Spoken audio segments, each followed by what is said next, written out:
Saya lihat Bapak berkeliling ke berbagai daerah di tanah air sangat masif ya, dengan hadir di depan massa cukup lama dalam sekali pertemuan. Itu bagaimana mengatur stamina dan power Anda gitu. Saya bisa tidur di mana saja, walaupun sebentar, seperempat jam saya bisa tidur. Itulah. Di mobil saya tidur, di pesawat saya tidur, di helikopter saya tidur. Begitu ada kesempatan saya tidur, istirahat, recharge.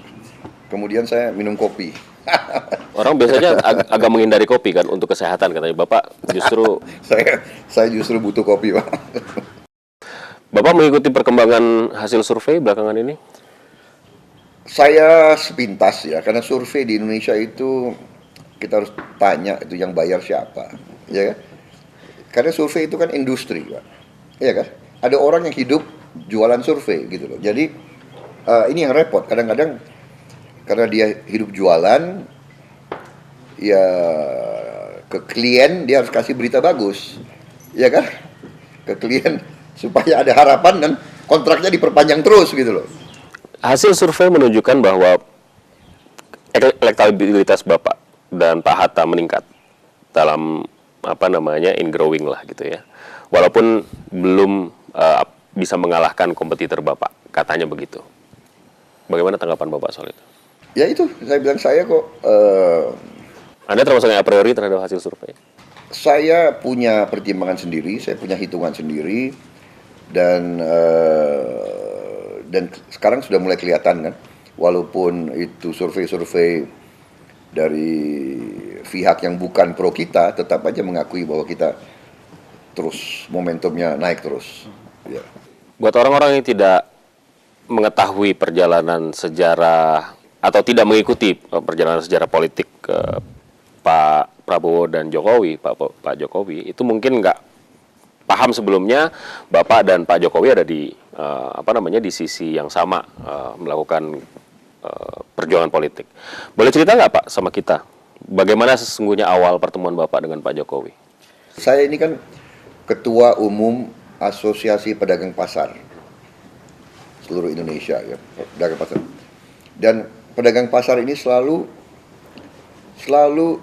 dikerjain oleh perusahaan besar kerjasama dengan Pemda di mana-mana, iya kan? Kemudian mereka sering digusur, sering alasan pasar ini kotor, tua, jorok, harus di develop baru. Begitu di develop baru, penghuni yang lama nggak mampu masuk bayar. Ini klasik terjadi. Dan modusnya selalu kalau mau bangun pasar baru, yang lama itu terjadi kebakaran. Ini sudah klasik. Kalau tidak salah, statistiknya adalah di seluruh Indonesia itu tiap bulan satu kebakaran di pasar. Nah, saya dengar di Solo ada seorang wali kota yang berhasil memindahkan dengan baik. Saya tertarik. Perjalanan lanjut. Kemudian tibalah pilkada gubernur DKI, kalau nggak salah itu 2012. Kemudian mencari-cari tokoh.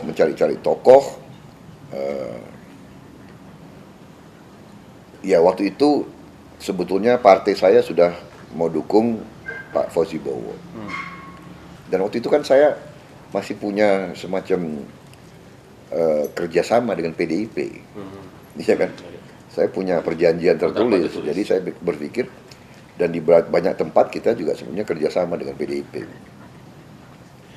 Pak Jokowi kader PDIP,